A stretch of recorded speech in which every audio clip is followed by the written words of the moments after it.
swept you up.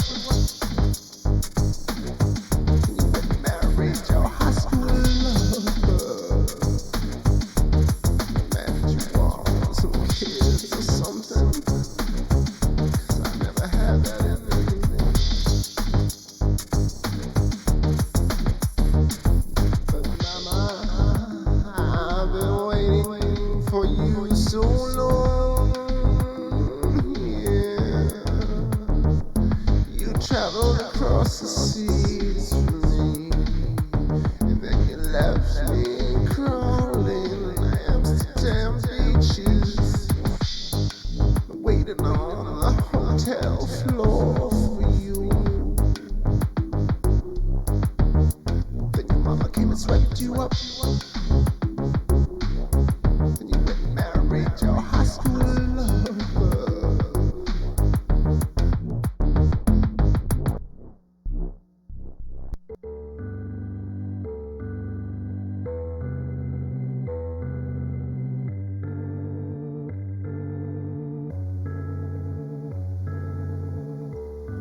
Your family's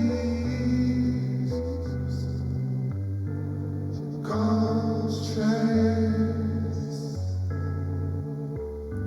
You call free, making sandwiches of me.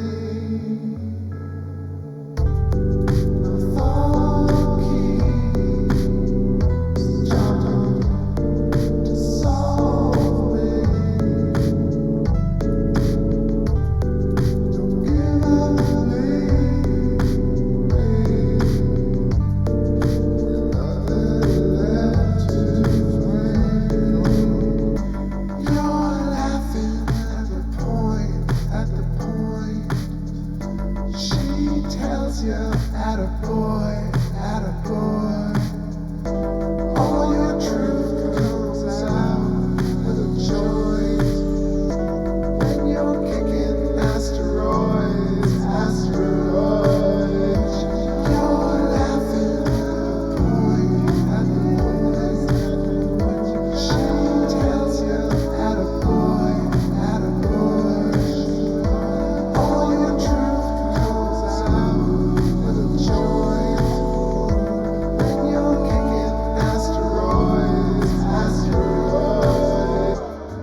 Hello, hello, coming through.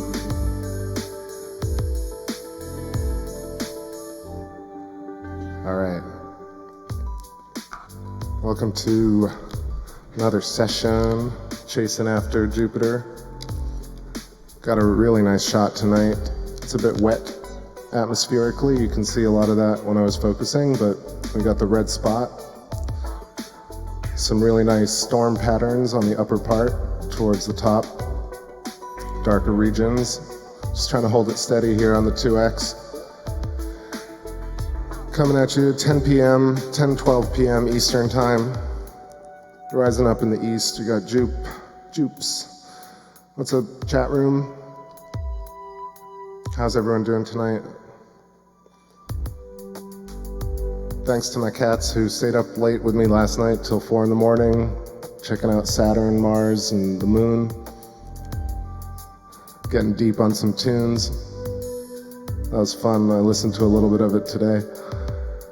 Man, but I am wiped. I'm seriously wiped. It's been a good couple of sessions. I'm not gonna miss good Jupiter. I think I'm gonna crash right after this show, so we're gonna go for a little bit.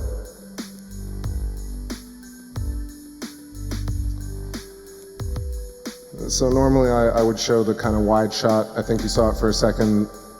So right now it's 10:13, about 7 minutes or so. The moon Io should start appearing at the bottom left corner from behind Jupiter. So that'll be a cool shot. Just wait that out. Ganymede, Europa, and Callisto surround. If you check out Stellarium or with the binoculars, you can kind of see where the rest of the moons are tonight. To the question in the chat room, Vision Scary, you should do the weather of where we are looking. Yeah, the weather is in Tampa, Florida. You can take a look at that weather pattern.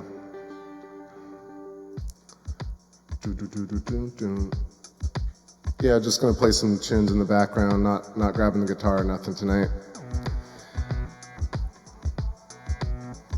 Into Groove says, why is it tilted sideways? That's the way it is. I mean, the camera is right side up and the scope is right side up, obviously, but it usually has a diagonal, which would flip the image, but this is without a diagonal shot, so this is how I actually see Jupiter directly.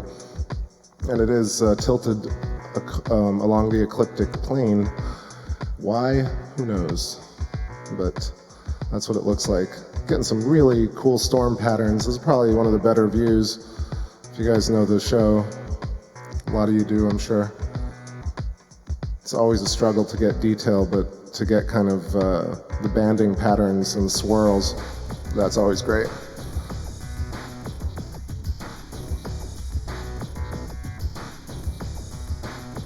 What's up, Heidi? No problem. All good. You know, I just started streaming again, kind of a little bit more regularly, but I was away for a while. Kind of have to do it when I can.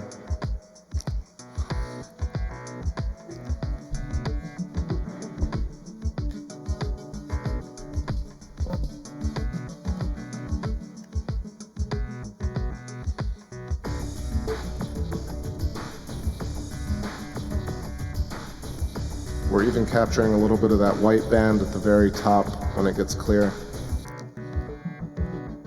And so, of course, the red spot is moving actually right now towards the top, and maybe we can see it on the stream and have it disappear across to the right.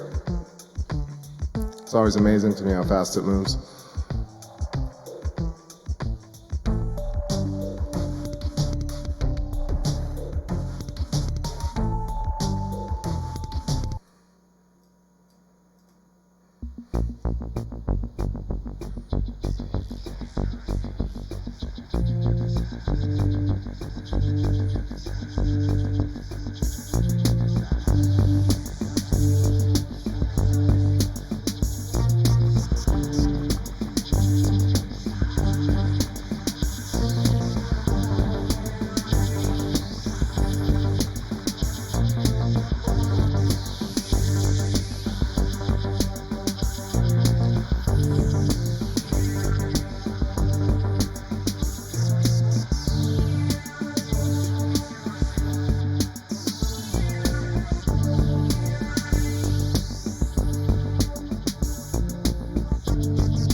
So just to comment, to respond to stuff in the chat room, Daggerspell says, my son asked me why the moon looks see-through during the day.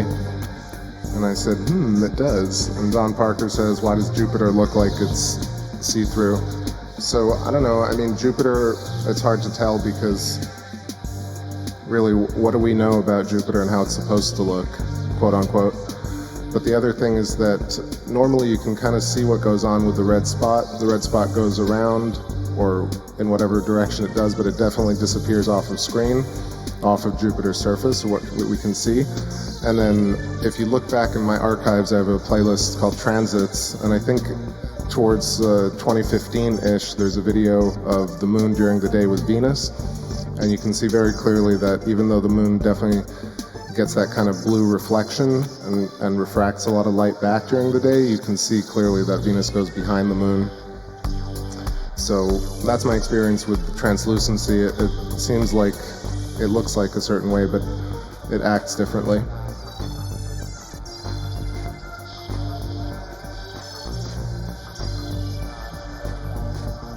Rockstar says, I see 2 spots.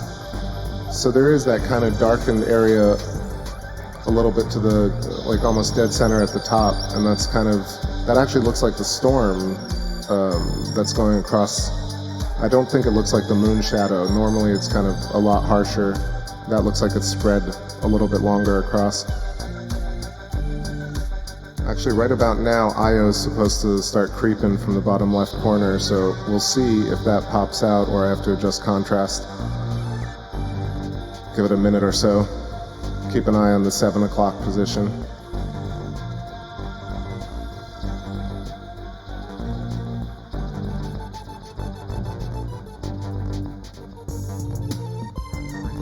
I think we'll definitely be able to see it long enough that the red spot disappears to the top right.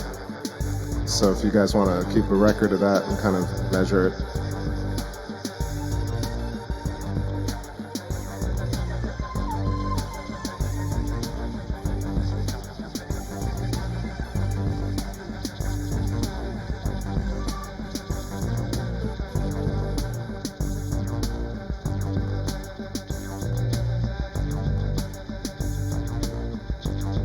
Dimension 7 says, if Jupiter is mostly hydrogen and helium like our sun, why isn't it raging on fire like our sun? So to that I can actually answer, it's an interesting theory, but, well, not an interesting theory, it's a great theory that actually makes more sense than a thermonuclear sun, which is, if you check out the link in the description, sorry, let me lower this music.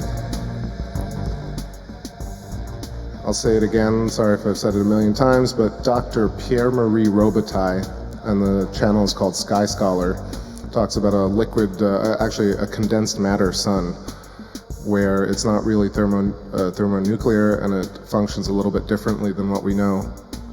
And then the Electric Universe guys talk about an electric Jupiter and how the storms are formed based on Birkeland currents and counter-rotating convection currents. And so it seems that it's possible that these planets actually have a condensed matter surface. It's not necessarily all gaseous, nor is it on fire.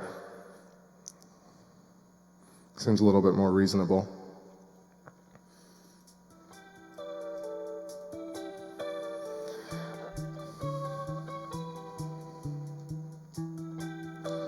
There are images of the sun with different ripples in it, like there's an actual surface, and then the ejecta that comes out during solar flares returns to the surface and these kind of, with a lot of impact. So it seems like the surface of the sun is actually solid. And there are other theories that talk about the collapse of a star and how, if, I want to say Hannes Alfvén was doing research into this, where if a planet's core or a star's core has any type of liquid in it, then it cannot compress and it cannot collapse. So there's no fear of our sun ever really collapsing on itself because it has a liquid hydrogen surface. And I guess we have yet to find out what the core is made of. We'll see. There's a Parker probe going towards the sun, I guess, as we speak. Let's find out some more. There are discrepancies in solar temperature. And Dr. Robitaille talks about how there are these carbon monoxide radiation band waves. Man, I'm talking out of my ass kind of, but I'm thinking about his model and where he talks about how they measure the sun's temperature based on these spectrum analyses, but they're not necessarily accurate because they are not radiating the heat that they're a part of. They're creating these different types of anomalies in the system. So I'm still trying to learn it. That's sort of where the research goes. But I definitely recommend checking out Sky Scholar.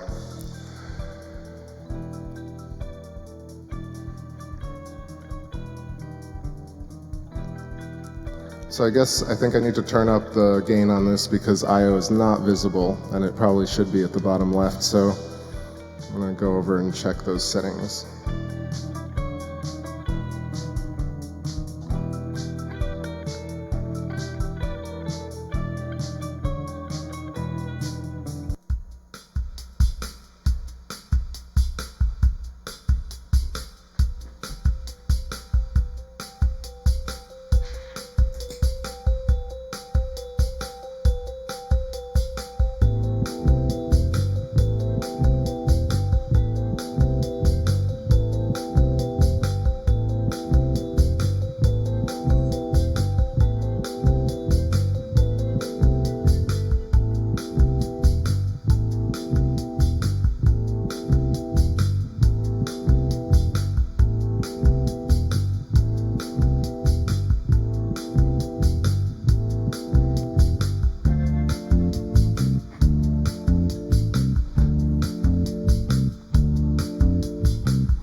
All right, so turned up the gain on that.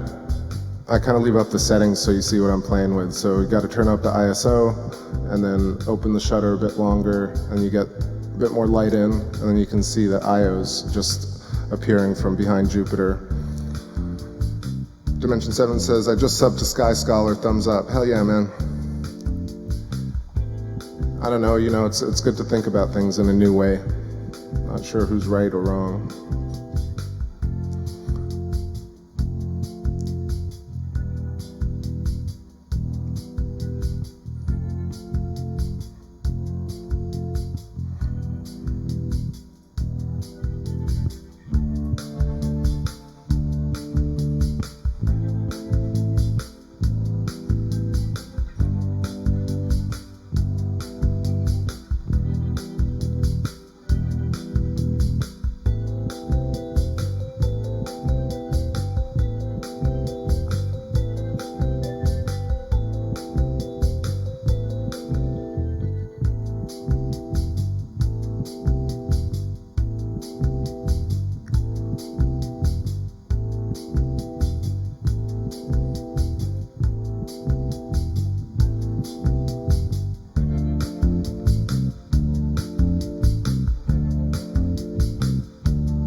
Yeah, I know it's kind of a jumble of information when I speak it out loud, and then I hear myself back talking about all these really high-level topics that I really need to study more. But you read about these articles that are written about the sun and about solar research, and I've done research. I've done telescope work on the sun in the past. I've done some streams, streamed the solar eclipse that happened last year. And you can really see a lot of different things about the sun, but the guys who are doing the spectrum analysis are getting these results that don't match up with the current model of our sun. And things like differentials in temperatures, the fact that sunspots are colder, the fact that the sun is not losing temperature and that it's stayed a sun for this long and not collapsed, the fact that I guess light reaches us faster than the idea of, I guess apparently light takes 8 minutes to get from the sun to us, but That's just, speculative based on this understanding of the fact that light apparently moves, but there are even questions there in terms of whether light actually even moves and whether it's not just really a perturbation in the field and field modalities.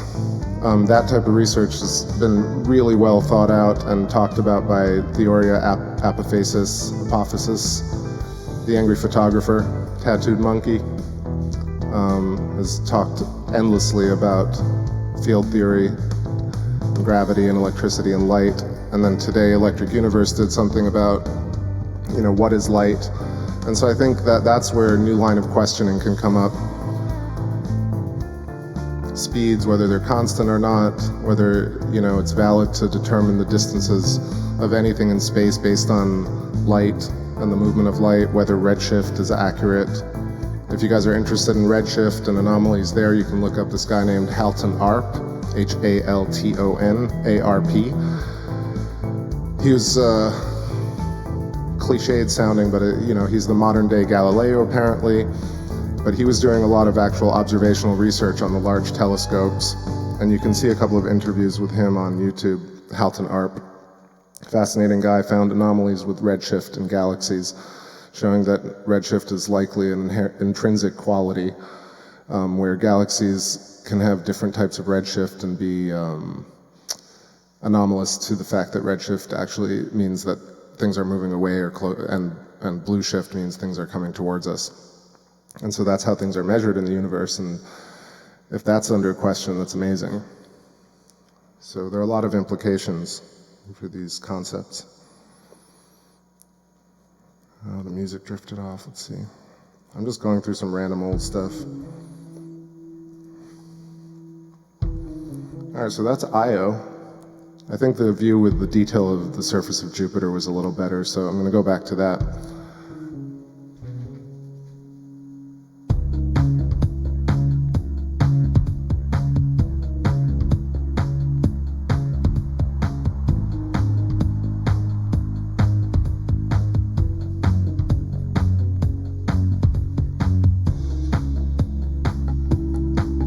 Alright, so we're back at the clear shot, or mostly clear shot of the surface. You can see the red spot has moved ever so slightly.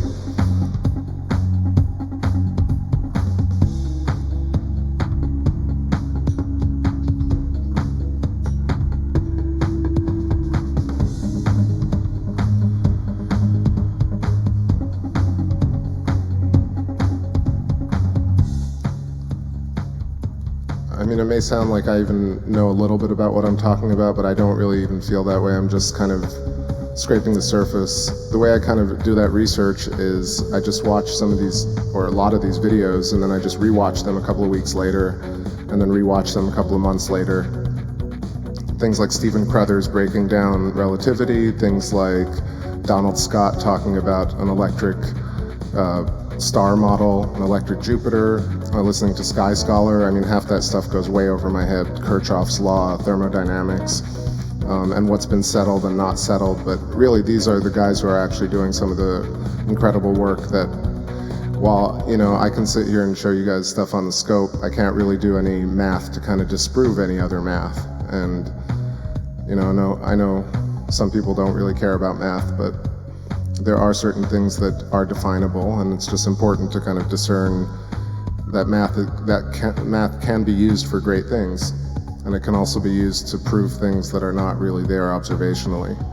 And we've gotten kind of into this weird mix of astronomy not moving very fast and not moving forward really, because potentially major paradigms need to be overturned. And it's just not going to happen if people keep arguing. We just have to kind of figure out what the next few steps are. I mean, I'm not telling anyone what to do, but for me it makes a lot more sense to look at Jupiter and to think about electrical currents and convection, think about a surface, think about movement and gravity in a way that's field modalities, to think about light coming at me instantaneously since I experience it. I was even listening to some philosophy today talking about like how our eye actually projects light And it's just this wholly other thing where we actually send out rays from our eyeballs, and the world reflects back to us. And we have this whole totally different notion that everything is coming at us, but in fact we're creating it with our laser eyes. Chew on that for a bit. I was tripping on it all day.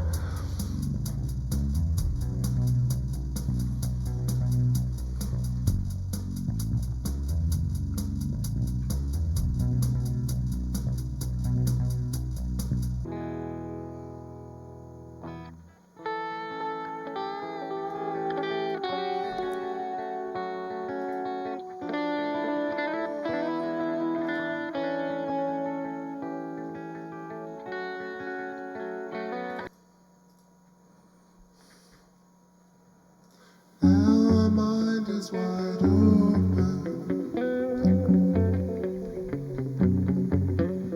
staring at a trillion bright lights. Where the hell are you?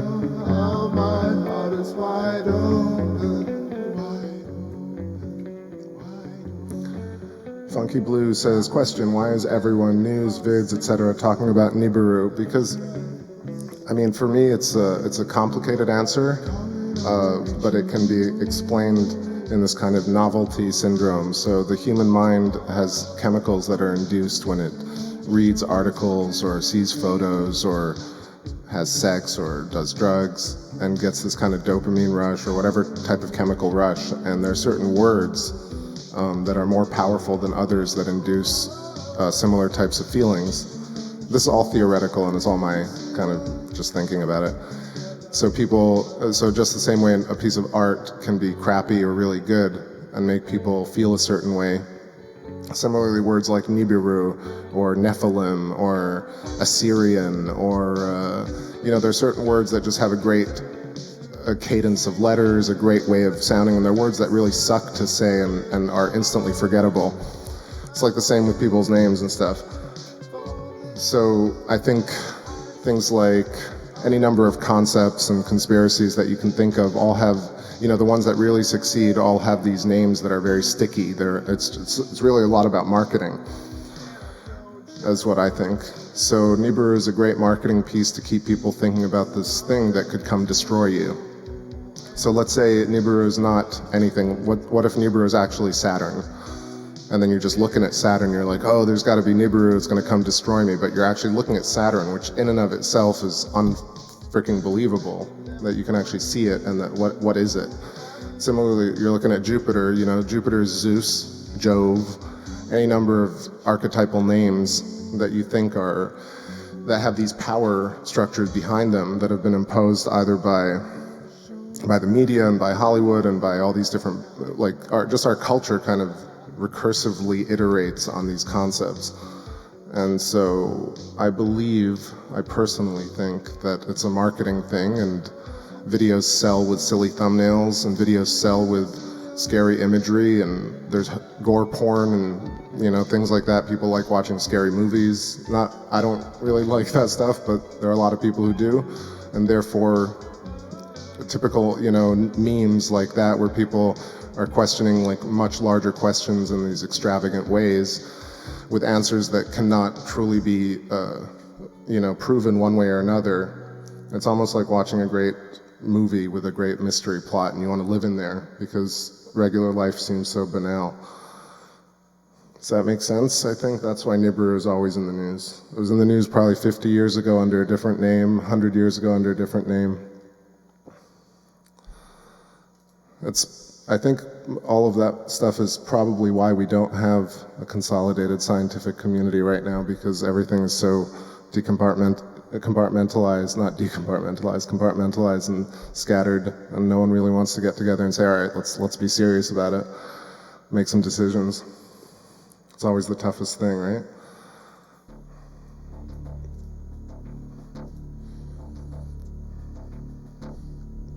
Anybody have any thoughts on that? I don't know, I just spat a lot of info.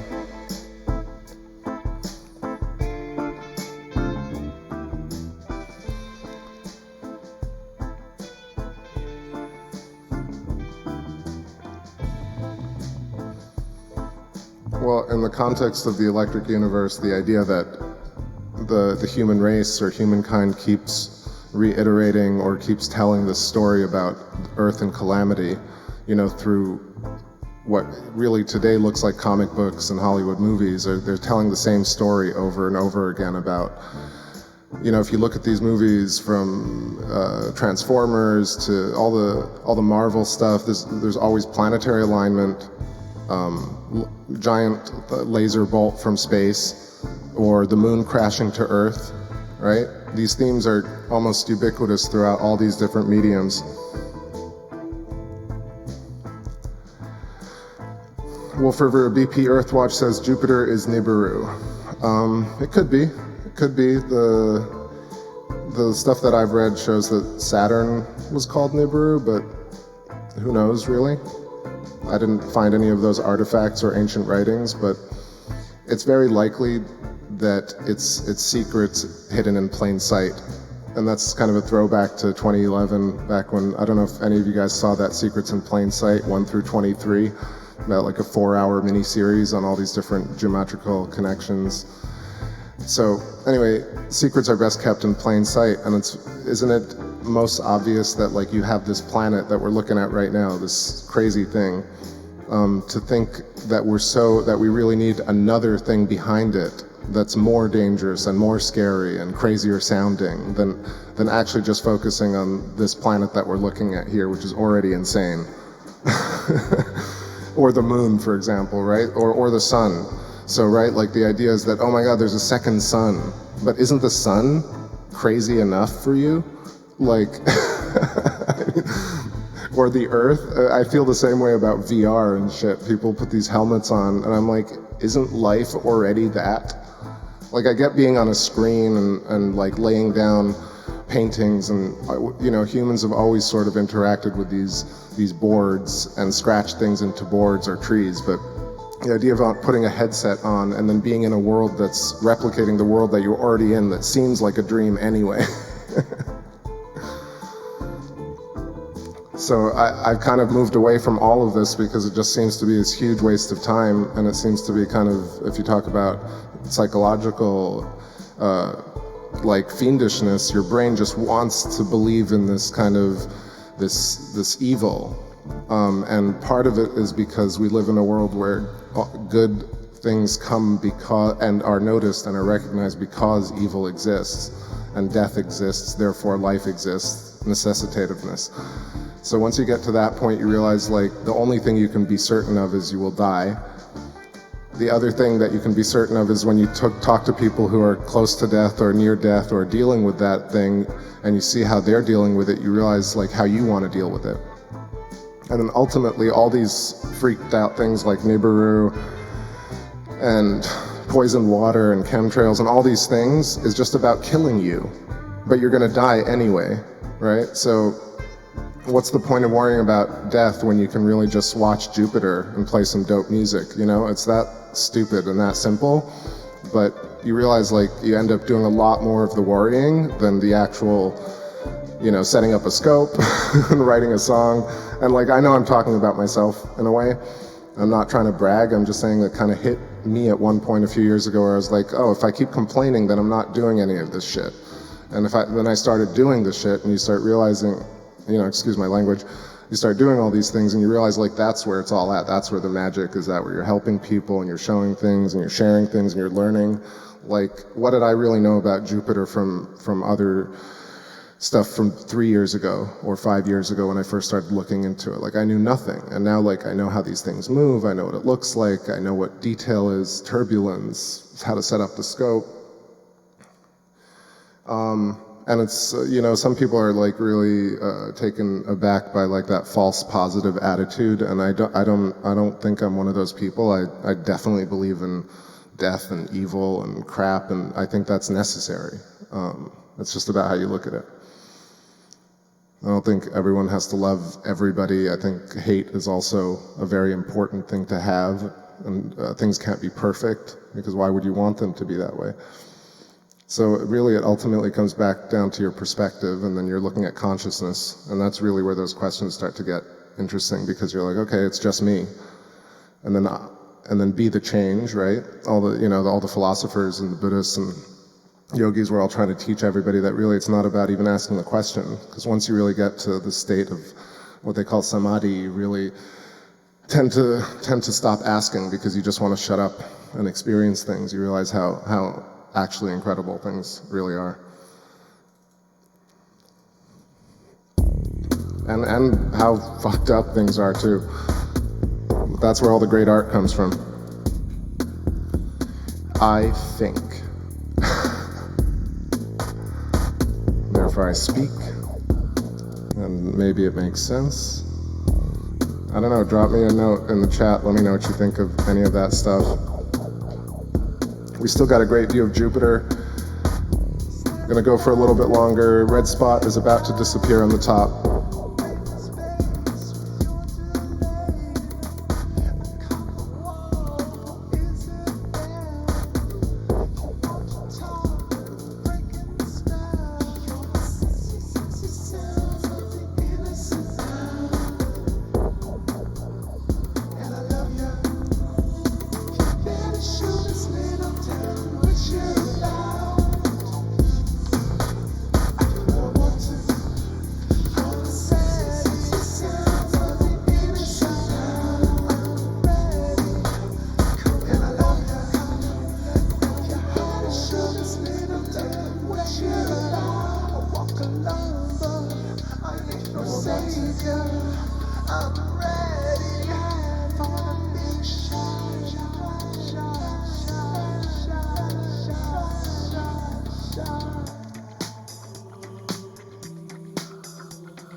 All right, winding down here, guys. Just guys and gals, of course. Lovely people.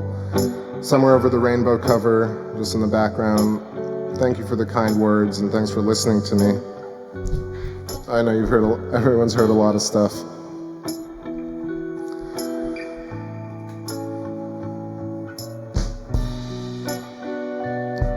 So it's probably a little late tonight to do the Saturn moon thing. I think I'm probably just gonna crash after this. But if you guys are up, take a look. It's gonna be a nice, really pretty, probably 40% crescent tonight, if anyone gets up early.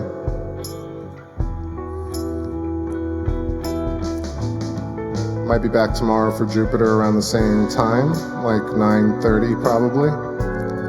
So take a look at the stream for that. Maybe, maybe not, I don't know. Today was kind of cloudy. We got lucky with the shot.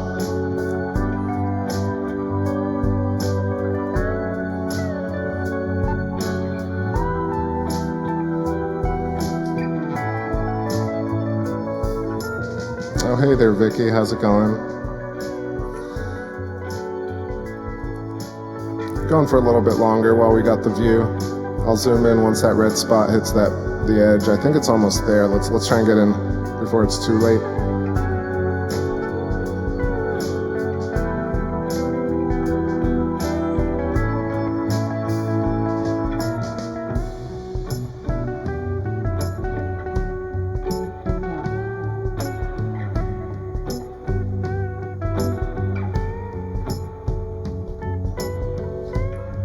Gosh, look at those white bands, like,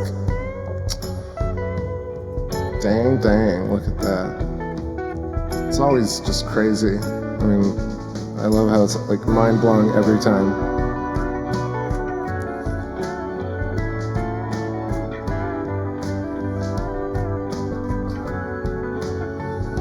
Red spot about to disappear.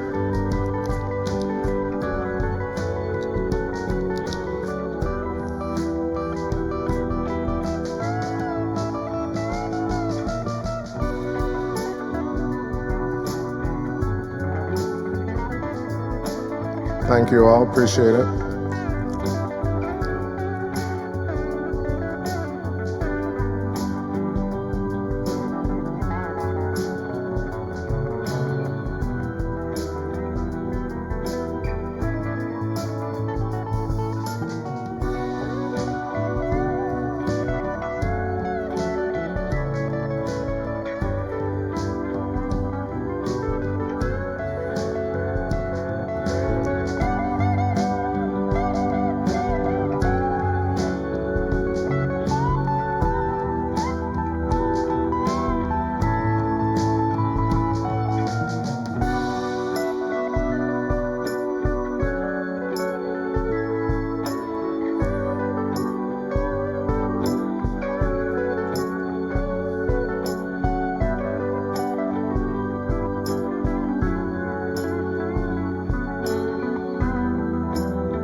I'll take one more weird philosophical question if y'all want while this is winding down. So let me know just so if anybody missed my thoughts on things.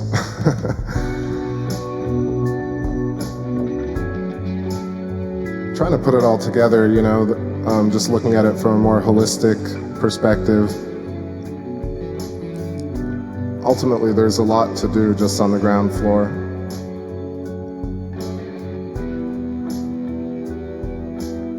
Here, actually, this is a great one. I'll kind of riff off of this. This is a kind of mentality, I guess, and I'm not trying to judge. This person in the chat room says, Earth is amazing enough, and we're trashing it like a cheap date. So you can reinterpret that in a couple of different ways, but you can think about it in the sense that if you're a baby, you don't really intrinsically or inherently want to say things like, we're to blame for destroying Earth, or we're separate from Earth. You learn these things. And the fact that we've learned to kind of just very nonchalantly say that we're harming Earth, or we're separate from Earth, or we're not from here, or this is not part of us. But really, all the science, all the philosophy, if you really look at it, is all saying that you're actually part of Earth, directly connected. I think I said this on the stream last night, but I was mentioning things like, we talk about artificial intelligence, you know, and I air quotes. Like, there's nothing artificial about anything. It's all in your sphere of consciousness. There's nothing fake that's outside of that you can actually perceive. It's all within that same sphere of conscious perception. So I think, you know, you throw out these ideas that artificial intelligence will do this and won't do that, technology is fighting me and won't do that, or we're destroying Earth. But really, it's the best times and the worst of times all the time, because there really appears not to be this concept of time. We just experience what seems temporal, like a temporal series of events in a sequence, and we tend to use time to measure that. But in fact, it's likely that it's always shitty and it's always incredible at the same time. And as one pushes, the other ebbs, and the other one flows, and the other one pushes back. And so I don't think anybody's destroying anything.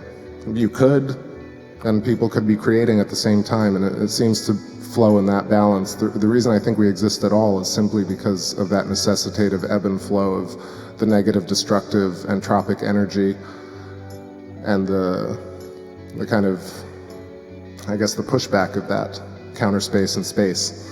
And there's nothing really mysterious about it unless you want to call it mysterious and get that chemical trickle in your brain when you say mystery, mystery, ooh. But you could also say that it's counter space and just enjoy field modality just as well.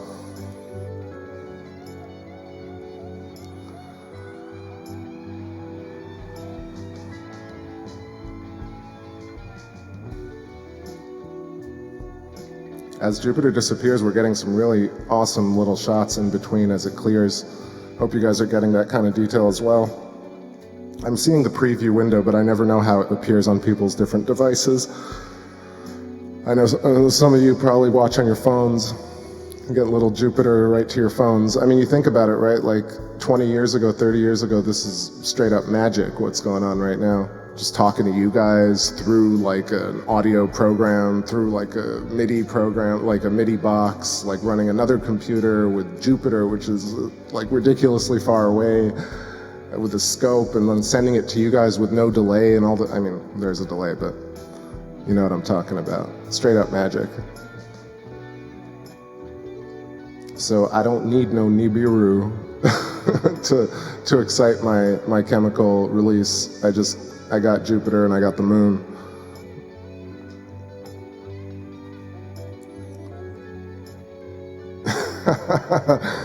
Indie Groove doubles down, says that's magical thinking, and we're cutting down all the trees, and we're killing turtles and dolphins, but we're also making birthday cakes and right? I don't know. It's always some shit going down somewhere, right? And there's always somebody having the best time of their lives.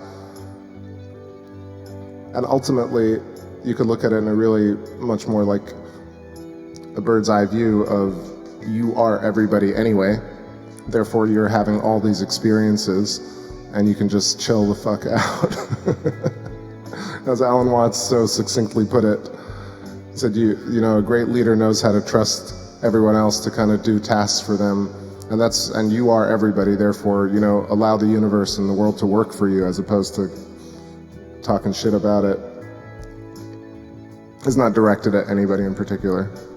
I just hear so much of that rhetoric, and really, you know, there's a small group that does certain things, and the rest of us kind of watch it, but then the rhetoric becomes, we're all to blame.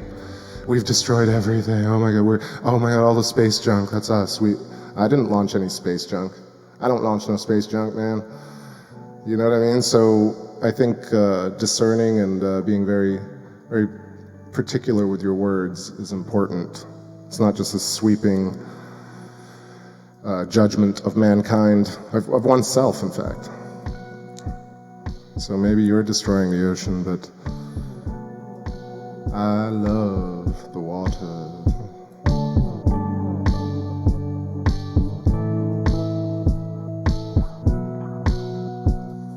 All right, Jupiter is heading out. I think I am too.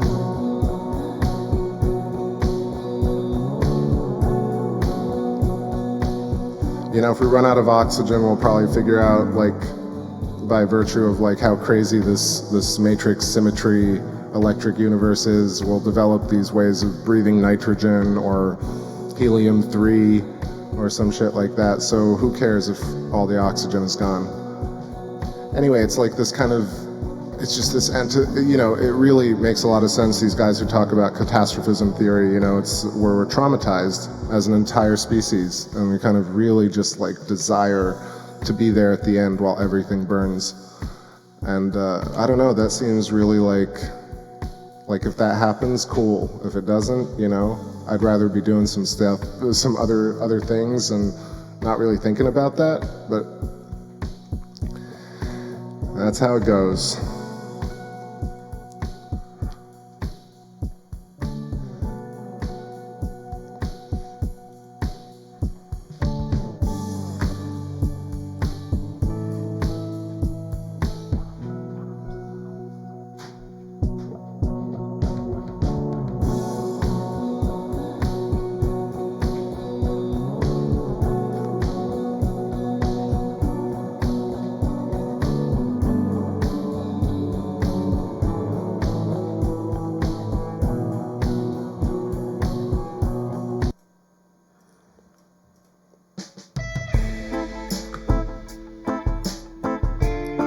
All right, y'all, good night. Have a good rest of your night and a good day tomorrow. And maybe I'll see you but it could be a little while till the next moon.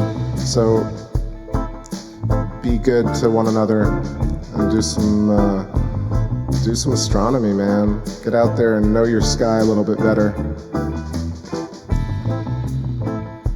Show some, show some family members or some students and kind of show them what it really looks like.